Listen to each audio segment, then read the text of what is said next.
Some leaders leave footprints, others leave libraries. You're tuning into the Authors on Mission podcast, where industry giants become literacy legends. In every episode, we talk with authors who turn their brilliance into books that transform lives. I'm Danielle Hutchinson, your host and Chief Creative Officer at Authors on Mission. Welcome to your authorship experience.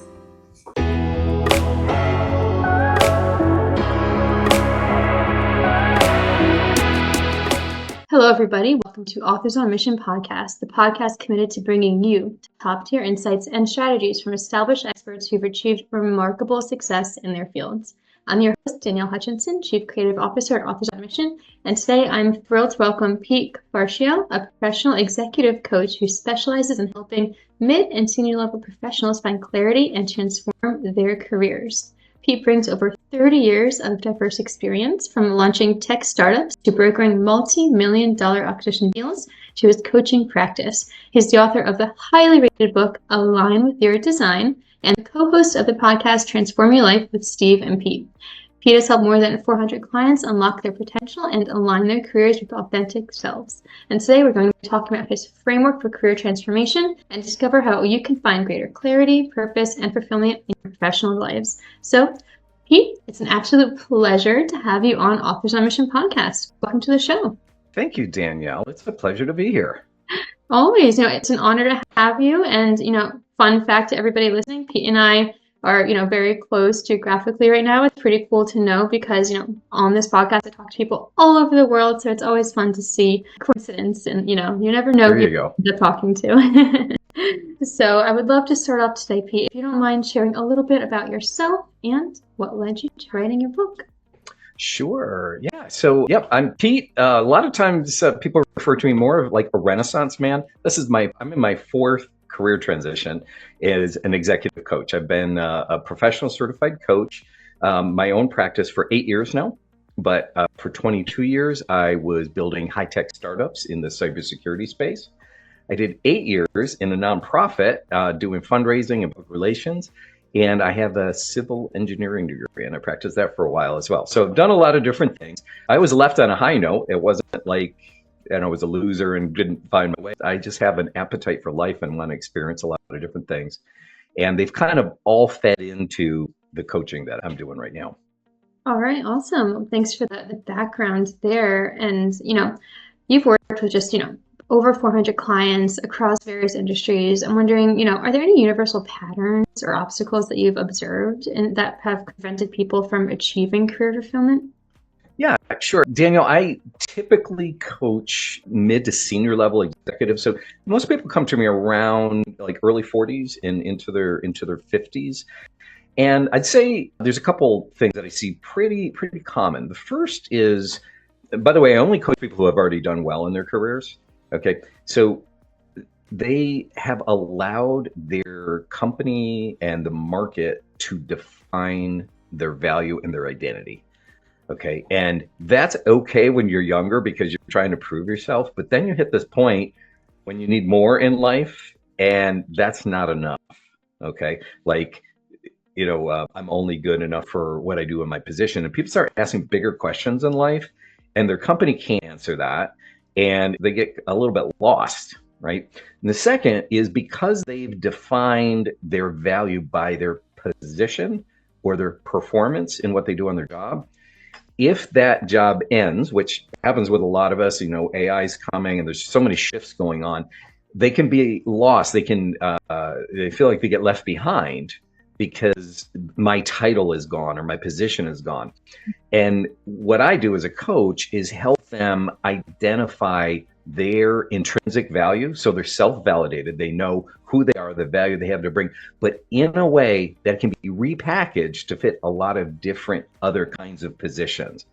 But the thing is, nobody really takes time to do that kind of work on their own. And you usually need I needed help when I went through that. So I have different resources. In fact, that's one of the reasons why I wrote the book, Align with Your Design. It provides 7 different ways to look at your life and your career and kind of like extrapolate and surface what's already there. It's not going to bring something new. It's a new way of looking at things. 7 different ways to look at things. And you can write it all down, capture it, and then you can describe yourself and articulate your value in a way that brings great value to your next employer, or if you want to get a raise or you even want to shift positions within your company, but you can now talk about it. You can say, this is what I do. This is what I want to do. This is where I can bring even more value. And guess what? I can prove it because I can tell you stories of how I've done it in the past. Well, I would love to hear some of those stories first off, but before I dive into that, I just kind of wanted to mention one thing that popped out to me as you were speaking there is, it sounds like a big element of what you do has to do with people's own realization that they do need to change, right? If that's correct. It seems, if you're in one place and you're happy they're successful, it might take a little bit of encouragement or realization to pivot into something completely different. Would you agree with that? And is that something? Yeah, absolutely. And Danielle, like we're all human, one of the biggest things that keeps people stuck is just fear, right? Because they've gotten their security from their company, and my company told me what to do. And if I color inside the lines and obey, or I'm a good Boy Scout or good Girl Scout, I will be rewarded. And that, again, you're forfeiting all your power to the company. Like, we call it being externally validated. Like, please pick me, right? I hope I get picked. And when you're internally validated, that's when you pick yourself. I can do this. I'm good enough, or I deserve a chance. I'm not perfect. I don't need to be perfect, but I know who I am. I know the value that I can bring, and this is what I'm going to do. And until people get to that point, I love coaching people, because when they get to that point, you see something change in them. They're like, oh, I've got options. I've got possibilities. I'm not locked in to a really frustrating dead end situation, right? My company doesn't have all the power over me. I'm my own person, and I can go bring value to the place that deserves me. Yeah, well, first off, I'm looking at the way that your eyes are lighting up as you're talking about this. Your voice is just getting more and more excited as you talk about it. So I always love to hear that from authors when they're talking about the things that they do and what they're putting into their book. This shows one, your passion for the subject, which, as a reader, and you hear that in the book, that's one thing that just gets them so engaged and more like to take and implement your practices into their own lives. I mean, in your own preface, a colleague mentions that your superpower is leveraging your strengths to help others leverage theirs. And clearly that's something you love to do. So yeah, really cool. Yeah. When did you first recognize this ability in yourself that you had such a for it? It was really decades ago, like in the early 90s. It was the first time I took like an assessment, a workplace assessment at the place I was working. And I was just fascinated by this tool. And, I have always appreciated the uniqueness in every person. But when you can get language around that and the science and the understanding around it, then not to pigeonhole people, but to help you understand and relate to them better, I just started taking to it, and I just always wanted to go deeper and deeper. And I've picked up a lot of tools along the way. A lot of people come to me for mentoring. Even that was happening like 20 years ago. And I love to do that. And I'm pretty picky. I have this standard on any like tool or perspective is, does this work? Or it's got to work. It's got to be practical. It's got to get results. And what I did was just kind of start collecting these. Like, I know this works. I know this works. What's your situation? Let's try this tool. And what the book represents is that kind of a culmination of the ones of 7 of the best tools that I've seen. And I describe those in a way like, here's the principle. Let me tell you about somebody who's applied this principle, got success from it. Now, here's how you're going to go apply it. I describe the tool, give them an exercise to do, and then they have a way to store their answers to that. Well, hey, I love that. And I'm really into the fact that you didn't just say, I like doing this, I'm going to jump into it. You thought about what you're going to be presenting to them. You collected all of these bits of advice that you knew would work, and you really seem to test it, right? And everything that went into your book is just validated and proven. And before, you mentioned you have some amazing stories to share that, kind of show the success of these transformations. So I'm wondering, would you like to dive into that now? Sure. Yeah. Well, I could tell a lot of stories. Let me tell you one, because it's powerful, but it's not radical. And I like those, because if I tell you a really radical story, you might get wowed, but you might tune out to like, I can't do that. That's too radical. So let me tell you one. I'm going to change the person's name. I'm going to call him James. All right. So I have a lot of clients in the technical space because I worked in software for so many years. So chief information officers or senior vice presidents. This person was the head of product at a financial services company.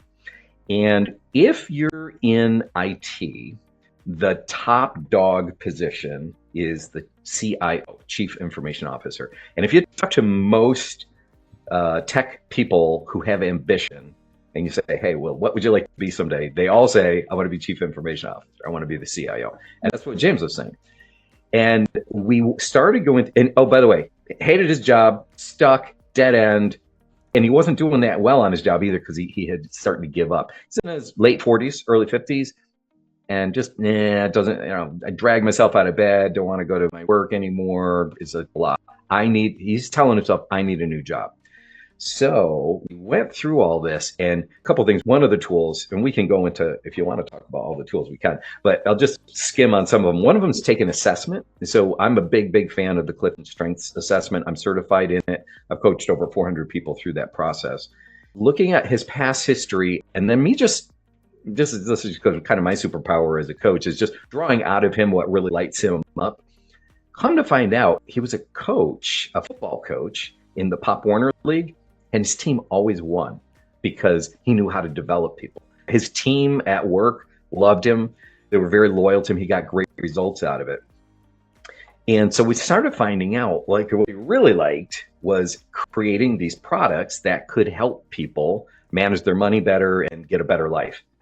I was like, well, why do you want to be a chief information officer? Because I know that position and there's a lot of politics in it, and a lot of budgeting and things, and you really don't get to go make things anymore. You're just like kind of shuffling things around. I said, well, why do you want to do that? Well, that's because we're supposed to be that, because that's, if you're in IT, you should be the chief information officer. And I said, well, wouldn't it be better if you could just keep, or I asked him, I said, what would be better? And he said, well, I'd really love to just keep making products. Oh, chief product officer doesn't make as much money as the CIO, and he knew that, but something clicked in him and he started moving in that direction. All of a sudden his life changed. Did his company change? Nope. Okay, he didn't change his company. His perspective completely changed, and he was trying to get all these extra certifications and expand out his skills base to be a good CIO. He actually went the opposite direction and he started narrowing his focus. I'm going to be the best product officer that there is. And he got, he got really focused on that. He also started like writing articles and giving talks amongst other product managers and chief product officers in the industry outside of his company. He's got a whole new purpose in life. I mean, it was there, but we had to surface it. Okay. And all of a sudden he's in a new job, even though he never really changed his job. And to me, those are the best kind of stories, is when you have an internal transformation and it affects what you bring to the table. He didn't need to leave his company. Now, like, I have plenty of other clients who do leave their company or get a new client, but he didn't need to do that. And that's why I love that story so much, is it just gave him a new lease on life. You know what the best part of it was? His wife said, something changed in you. You have a lot more energy now.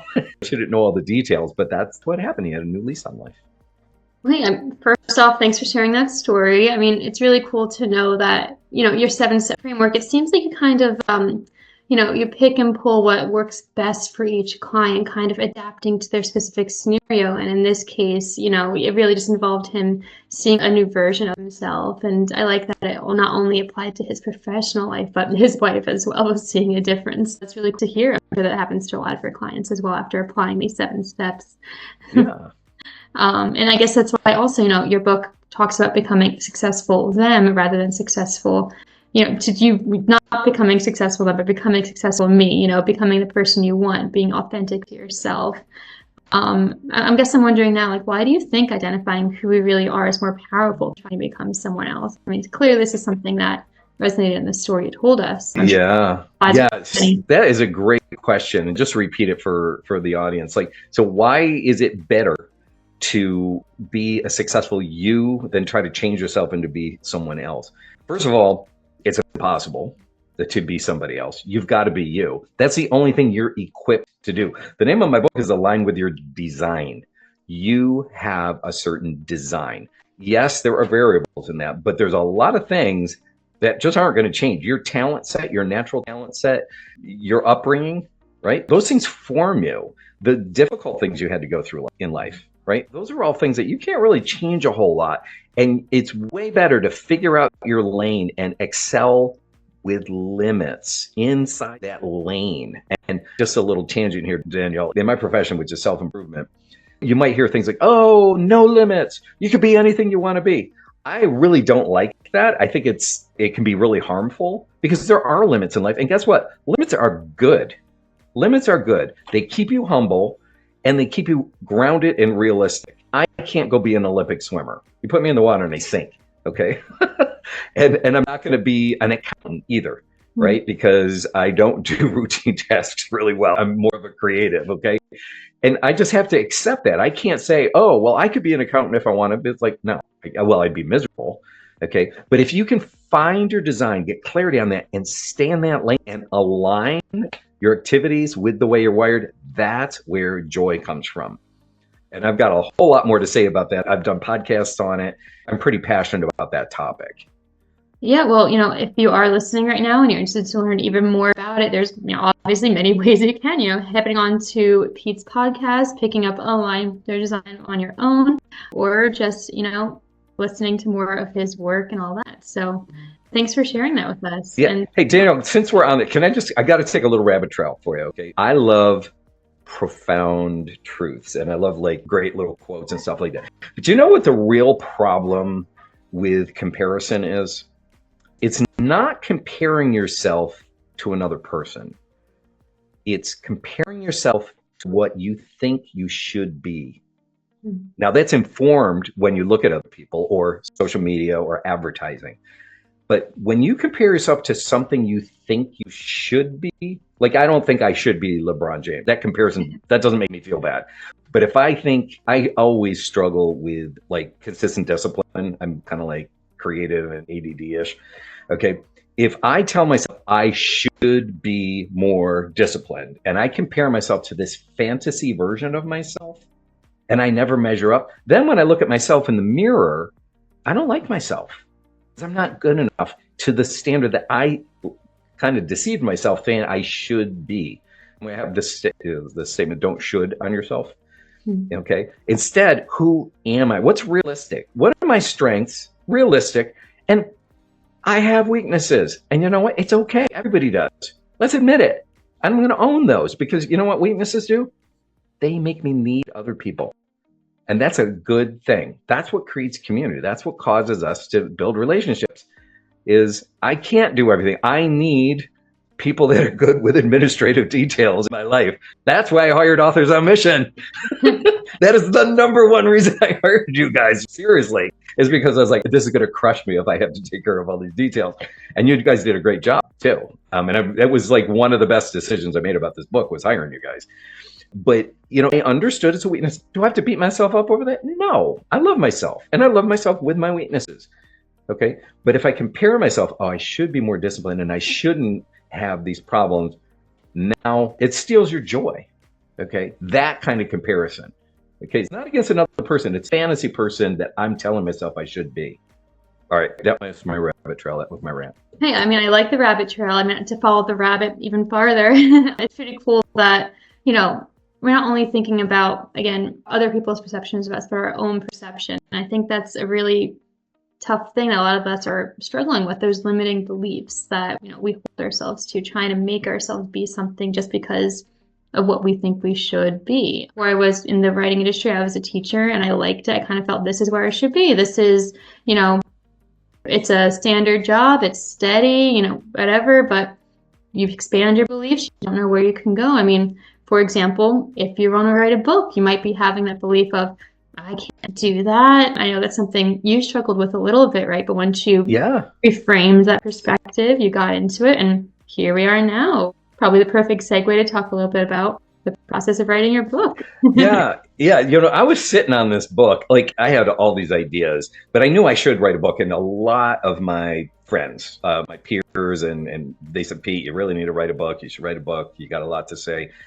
And I just kept putting it off because I'm like, oh, it's going to be too hard, and I'm not good enough, and I'm not good enough, and I'm not good enough. I tell myself that. So I hired, an editor, and I'm starting to write this book, and I'm like getting through it. And I found out I'm telling the editor everything, like I thought I might need a ghostwriter, and I'm like, no, you're not touching my stuff. I have all my own ideas. And she goes, well, tell me about it. I'm starting to write them all out, and I'm like, you know what? There's this book is starting to form, and I'm actually pretty good at this. I have a certain style. It's nonfiction, it's business, and I don't like fluff in books. Like, you know what? I hate reading books. Like, I want the juicy, good wisdom and nuggets out of this book. And if you pad that, well, it's extra fluff and blah, blah, blah, blah, blah, and all this just to make it a fatter book, that bugs me. So my book is not that way. It's only 120 pages, but it's super dense. Okay, so that, here's a principle, here's a story, and this is what you can do to activate it in your life. So as I was going through this process, about 2/3 of the way through, I was like, I needed more of a proofreader. I needed a copy editor. I didn't need the content editor. I needed a copy editor. And she was great to work with, and she helped me even on the content, is like steering some things. But I had very clear ideas what I wanted to do. I just needed the confidence to get out there and do it. And then, a company like you guys that take care of so many other things that keep people from writing, all the details. How do you get this up? Like, we're self-published, of course. And how do you get it up on the Amazon? All the details that go involved in that. How do I market this? You guys give me, advice doing all of those things. People ask me, how long did it take to write the book? And actually, I did it in 2 months. But the framework, the part 2 of my book, which is the Align Your Design framework, I kind of already had that sketched out because I had done an online course before, and I've done talks on this. So I kind of knew what that was going to be, but adding stories, putting in the beginning, smoothing it all out, getting really, really clear on the exercises, that was work. But yeah, it was better than I thought, I should say, and I tell you, here's the other reason I hired you guys, is like, I knew if I didn't, it might ever go across the finish line. I just about to give up. I needed some accountability. I think that's what I'm saying. And it was great. I'm paying you these guys, and yes, it's going to keep me on track. And yeah, so I highly recommend using a firm like you guys to help make it happen.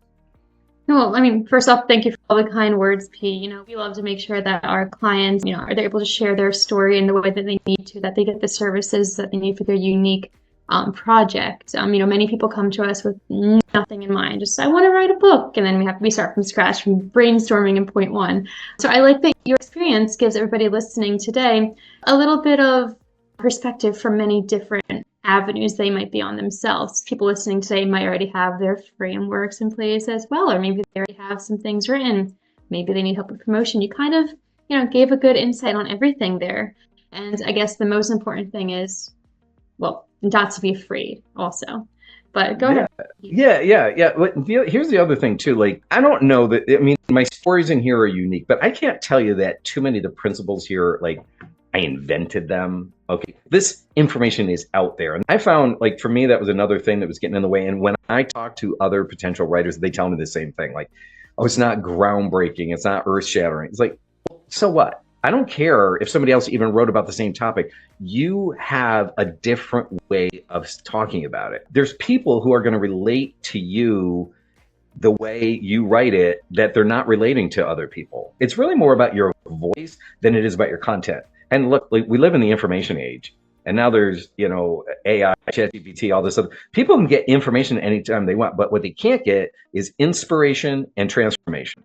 Okay, and that's what you can bring as an author. It's your voice, the way you tell it, your story, what you read into it, how you present it. That's going to connect with the audience that needs you.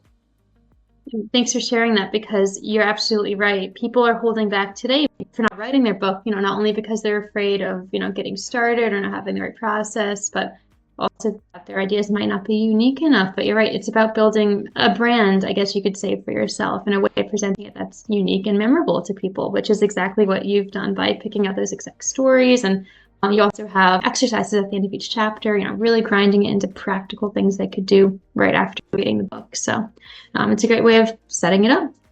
Yeah. So, I guess I'm just curious to know, first off, Align with Your Design has had tremendous success. And I do know also you're planning on having another little, I guess you could say, a bonus for anybody who's interested in this process. And that would be your upcoming courses. I wonder if you'd like to explain a little about that. Actually, let me tell you a bonus that's hidden inside the book.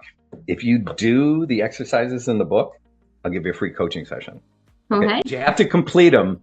It's written in the book, but you have to you could do them all and email it in, and then we'll set you up. If I don't coach you, I'll set you up with another certified professional coach. So that's free and it's baked into the book. But yeah, I'm also taking some of this content, I'm expanding it out and making it more for senior level leaders, and I'm turning it into an online course. In fact, as today, as we're speaking, I'm loading it up into a course platform on Kajabi. So it'll probably be done by the end of this week. I've already recorded all the videos. I hired a videographer. I did all the exercise sheets, all the handouts. So it takes the book, but it expands it out more to talk really specifically about your career mentalities that might be keeping you stuck, and how to, build what we call a personal brand and how to really leverage that to move forward. Yeah, awesome. Everybody, stay tuned for more information about that. We'll put links in the description of this podcast today so you can click and find out more about it, because by the time this airs, it will be available for everybody to check out. And, other than that, I'm wondering if you have any last kind of tidbits or advice about, first Align with Your Design and also the writing process in general. Yeah, I talked a bit about working with you guys. I do want to tell you this. I shopped. I shopped to find, as soon as you say, I want to write a book, if you fill out any form that these people they sell your information, you get bombed with all these ads and phone calls and all this. I was like, ugh. I know you guys didn't sell my name, so that was cool. But I shopped you. And the one thing I was looking for is, there's a lot of people that'll say, we'll tell you how to market your book, or we'll tell you how to write a book. It's like, I don't need somebody to tell me how. I need somebody to do it. Do it with me. Do especially the marketing details, and get me up in Amazon. And that's what won me over to Authors on Mission, is you guys actually did the work. You did the detail work. Joe was great. Joe Russ, she's kept in touch with me on a regular basis. I got a ton. Great covers, formatted everything. I got social media posts that I could, put up into my social media streams and things. That was really great. And there's a lot of other companies I looked at that just weren't going to deliver the specifics. And so that's really what I wanted. Well, yeah, thanks for sharing that. I mean, again, very happy to know you had a positive experience. And to anybody listening today, we do tailor services to whatever it is that you need.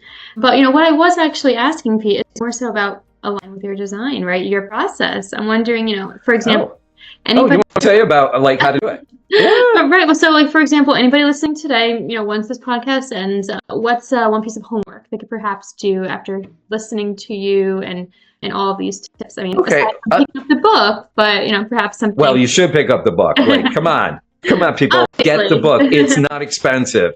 Okay.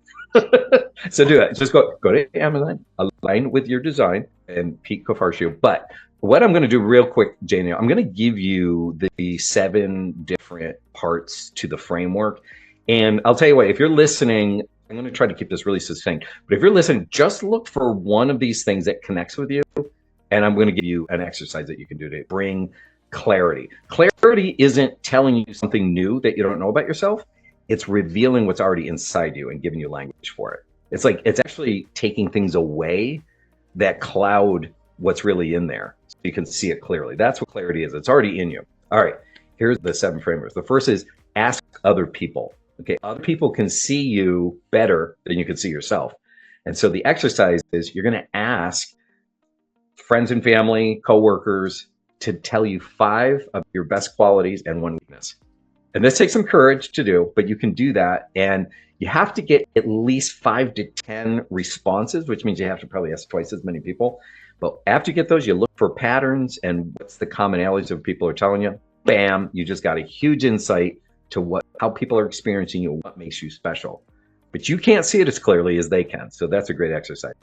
The second is ask an assessment. So, I love Gallup-Clifton Strengths. I mentioned that. There's the Enneagram, there's Myers-Briggs Type Indicator, there's DISC, right? There's a lot of them out there. And just take one or two of those, because science is going to, give you some great frameworks for how you're wired. So that's an exercise.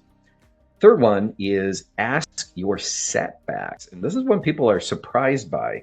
If there's a hard thing in your life that you overcame, and when I say that, it doesn't mean like you're 100% over it, but you're not bitter about it anymore, you learn from it, that formed you. It helped to form who you are. What we say is your mess becomes your message, because now you can help other people who are going through that same situation because you've been there. Okay. And so the exercise is, think about that, write it out, go back and visit, even if it was painful, as long as you're not bitter about it anymore, because if you're still bitter, it means you're not over it yet. If you work through it, write through it. What did I learn from this? And you know what can I pass on to other people? Just do some reflection on it. It's a simple exercise. The fourth ask is ask your heart. Okay. And this is where we're going after your passion. And the key on this, passion isn't I'm excited about it. There's people use the word way too much. It means you love something so much you're willing to sacrifice for it. And that means going through the hard stuff too. Okay. And so there's a bunch of questions you can ask yourself to surface that. Two simple questions I like to ask is, one is, if you could try something and you knew you wouldn't fail, what would you try? Another question to ask yourself is, what's one thing that if you start talking about it, you can't stop? Because you're really into it. And then third, if money and relationships and time were not an obstacle, what would you really love to be doing? Okay. And those are deeper questions. They don't seem practical. They're good thought experiments to surface that passion in you. Okay. This next one is pretty powerful, and it's ask your history. And that's when you do an audit of looking at times in your past when you felt successful. And the key on that is you felt successful, not other people telling you that. It's like you felt a real sense of accomplishment. I borrowed that exercise from a great book called What Color Is Your Parachute? And I lay it out in my book. I'm going to give them credit. But you write out 7 different stories, and real short stories, like 4 paragraphs. This is the problem. This is what I attempted to do. This is how I did it. And this was the result. Circling all the skills and talents in all those stories, and you start to look for patterns. And it's amazing what starts to show up. Because I have people look at stuff from their childhood all the way through their existing career. And it's amazing how you keep showing up throughout your history, some of your best talents and qualities. So that's great. The next thing I say is ask your creator. And that's bringing your spiritual frame of reference into this question of purpose and your meaning in life. And I give a lot of room for a lot of different practices. Practices, it's kind of like a form of prayer. Mark Twain said this: the 2 most important days of a person's life are the day he was born and the day he finds out why. Okay. And find out why. Why are you on this earth? And I say, ask your creator, and you have to fit that into how it fits for you. I'm a Christian and it works for me. I encourage people to lean into that. And then the 7th principle is ask a professional. Okay. Go talk to a coach. Almost every professional coach I know will give you a free discovery call session. Look one up, talk to them a little bit, find out what you can learn from that. And, they'll give you some good insights. We're trained to help you figure this kind of stuff out. So that's the framework. Yeah. I'm happy to have like a little bit of an overview now, and to all of our listeners today, knowing all of these, you're probably more inspired to at least try one of these out. I mean, for me, it's, if you know you would not fail, what would you try, right? Especially the idea of time is not an obstacle. I always think to myself, if I could just pause time and do something, like just something incredible to imagine, so I wouldn't. Okay, so what would you try? What would you try? I won't tell your boss. Well, so that's what's hard. I mean, honestly, I've written over 200 books. None of them are my own book yet. Oh, we're onto something. Wouldn't it be cool to literally pause time, get on a flight to like Cancun and just sit on the beach and write my own book, and then pop back here and finish the podcast with you, right? Would you settle for the Jersey Shore? I mean, that's a lot closer to me right now, but no, I mean, hey, it's it's incredible. Someday, Danielle, you gotta start throwing thoughts into a bucket. Mm-hmm. I think that would be really cool. There's some clever title in here. I can feel it. Something like a ghostwriter's view on authorship or something. Yeah. Yeah. I definitely thought about it, and I do have ideas, so maybe something we could chat about later. But it's really cool to know that you're able to kind of pick that from people and kind of transform them. So hopefully, to everybody listening today, you've also thought about something just now that you could do, and I can see how you would take that and kind of ballpark it off, and then give somebody a great framework to follow based on. And good coaching, Danielle, is I'm not going to tell you what to do. I'm going to pull it out of you, and you're the one who's going to make those decisions, because that's what you'll follow through on. It's when it comes from you. We don't follow through when other people give us advice. When it comes from ourselves, that's when we'll commit to it.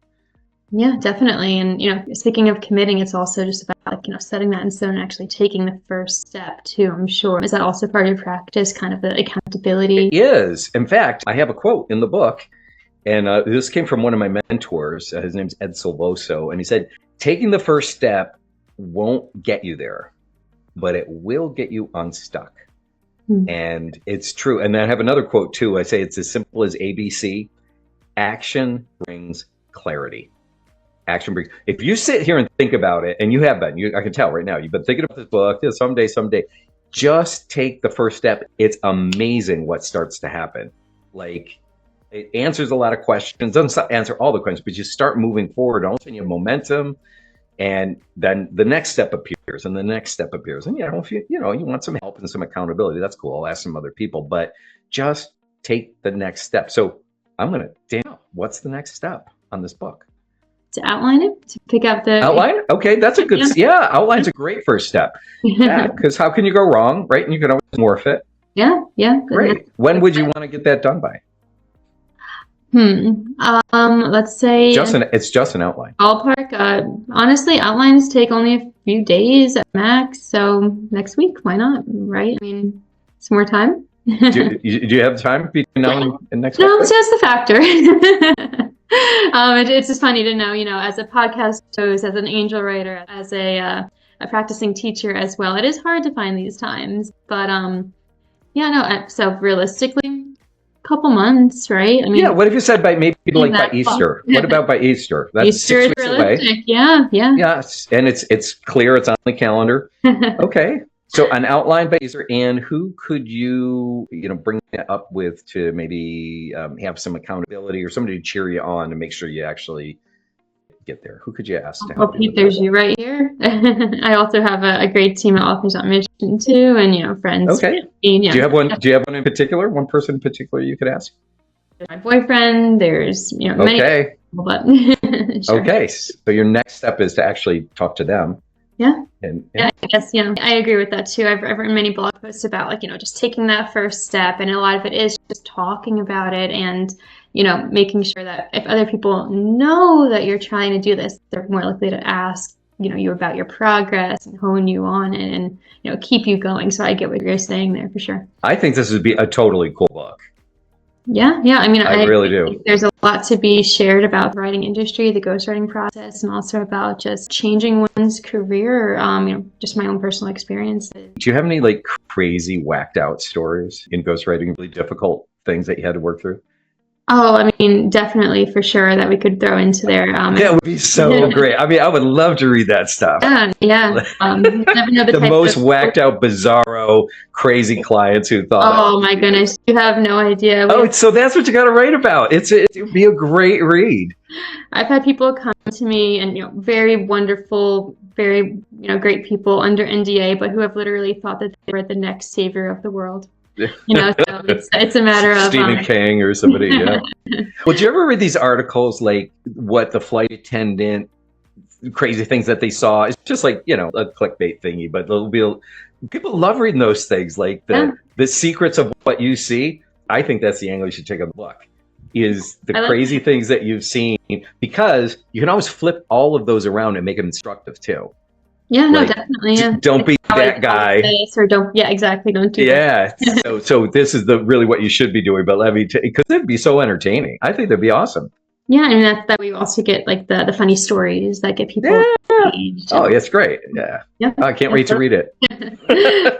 Thanks, Pete. I guess I just got a free coaching session out of you. There you go. I can help Hopefully also our listeners too also gathered a bunch from that. Just modeling, seeing the way that you just did this is a great example of how you can also help their lives. Yeah.